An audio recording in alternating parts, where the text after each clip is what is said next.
नमस्कार दोस्तों, आज के इस वीडियो में हम जो टॉपिक कवर कर रहे हैं वो है रिएक्ट जेएस इंटरव्यू क्वेश्चंस। और इस टॉपिक में हम जो सब टॉपिक डिफाइन कर रहे हैं, आज जो सब टॉपिक हम डिस्कस कर रहे हैं वो है रिएक्ट कंपोनेंट्स के बारे में। तो इससे पहले हमने 10 क्वेश्चंस कवर कर लिए हैं हमारे पिछले वीडियोज़ में। तो अगर आपको उनके सारी डिटेल्स चाहिए तो आप पिछले वीडियोज़ में जाके रेफ़र कर सकते हैं। तो बढ़ते हैं 11वां क्वेश्चन की तरफ। तो हम ये जानते हैं कि in React everything is a component. तो इसके बारे में अगर हमें एक्सप्लेन करने को बोला जाए तो हमें क्या डिफाइन करना है, क्या डेफिनेशन देना है। तो कंपोनेंट्स, मैं सबसे पहले क्वेश्चन लिख देता हूँ। तो इन रिएक्ट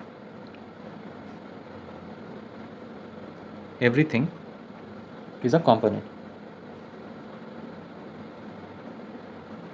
तो ये हम जानते हैं। अगर हमें इसे एक्सप्लेन करना हो तो हमें किस तरह से इसका डेफिनेशन देना है, किस तरह से इसे डिफाइन करना है। तो components are basic building blocks of React application. These app components split up the entire UI. The components are the building blocks of React applications UI.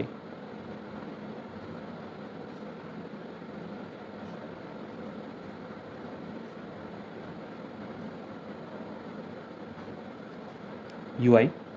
These components split up the entire UI.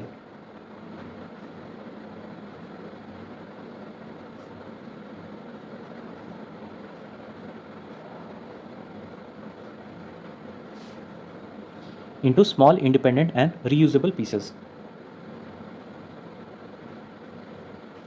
Small, independent and reusable pieces.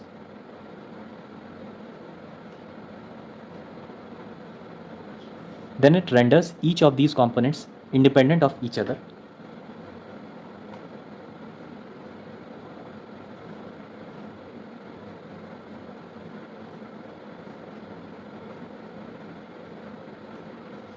Independent of each other.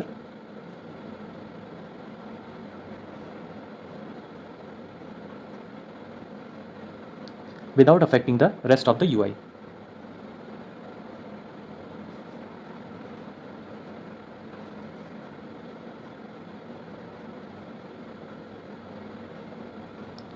तो react आपका basic building blocks, तो components आपके react में basic building blocks होते हैं और ये components मिलकर आपका एंटायर यूआई बनाते हैं। और ये सभी आपके components independent of each other होते हैं और हम इसे कहीं भी रीयूज़ कर सकते हैं। तो बढ़ते हैं अगले क्वेश्चन की तरफ। ये है what is the purpose of render in React. तो what is the purpose of render method in React. तो इसका आंसर हो गया आपका each React component must have a render method mandatory. तो render method is mandatory. It returns a single React element, which is the representation of the native DOM component. It returns a single React element,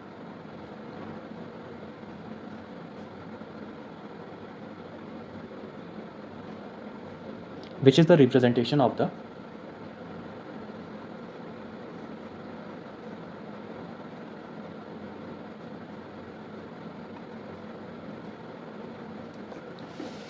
native DOM component.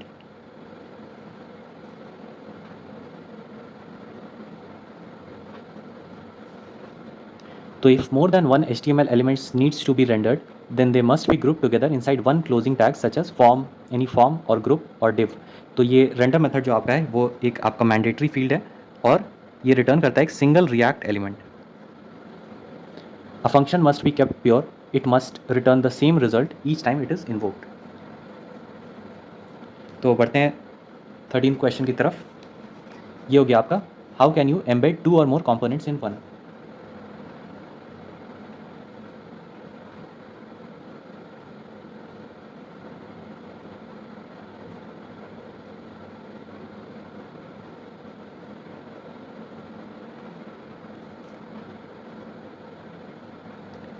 तो दो components को हमें अगर embed करना हो एक के अंदर, तो इसे हम किस तरह करते हैं। सबसे पहले हमें क्लास बनाना होगा।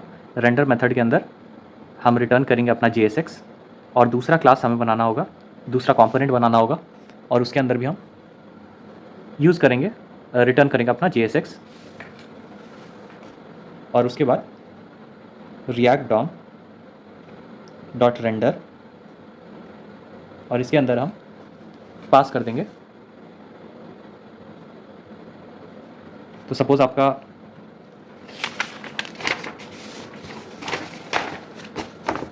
एक कंपोनेंट है जिसका नाम हम रखते हैं माई कंपोनेंट। तो हम एक क्लास कंपोनेंट बनाते हैं।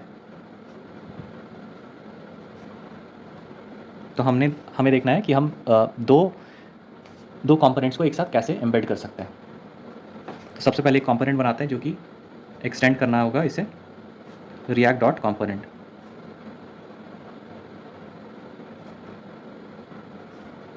इसके अंदर हम रेंडर मेथड को कॉल करते हैं जो कि रिटर्न करेगा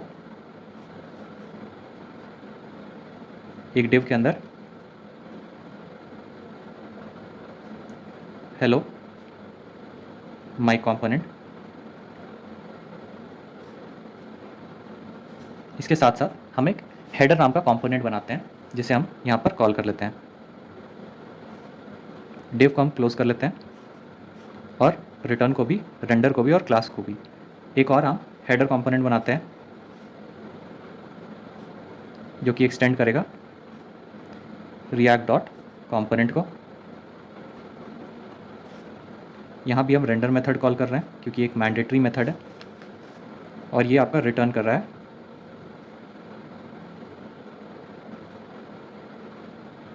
हेडर कॉल्ड। रेंडर और क्लास को हम क्लोज कर लेते हैं। अब हम क्या करते हैं, रिएक्ट डॉम डॉट रेंडर, और इसके अंदर हम पास करते हैं माई कंपोनेंट।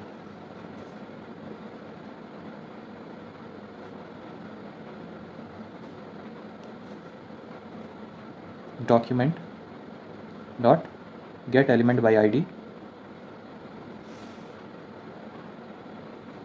और इसमें हम पास कर रहे हैं कंटेंट, और इसे हम क्लोज कर लेते हैं। तो इस तरह से आप दो कंपोनेंट को एक के अंदर यूज़ कर सकते हैं। अगर आप इस कंपोनेंट को प्रिंट कराएंगे तो ये आपका यहाँ पर प्रिंट होगा हेलो माई कंपोनेंट, और उसके बाद आपका हेडर कंपोनेंट के अंदर जो भी रिटर्न होगा, हेडर कंपोनेंट के अंदर आपका हेडर कॉल्ड रिटर्न हो रहा है, तो ये आपका आ जाएगा हेलो माई कंपोनेंट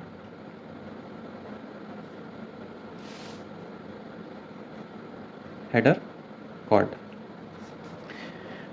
तो ये था आपका छोटा सा video react JS interview questions के ऊपर। आशा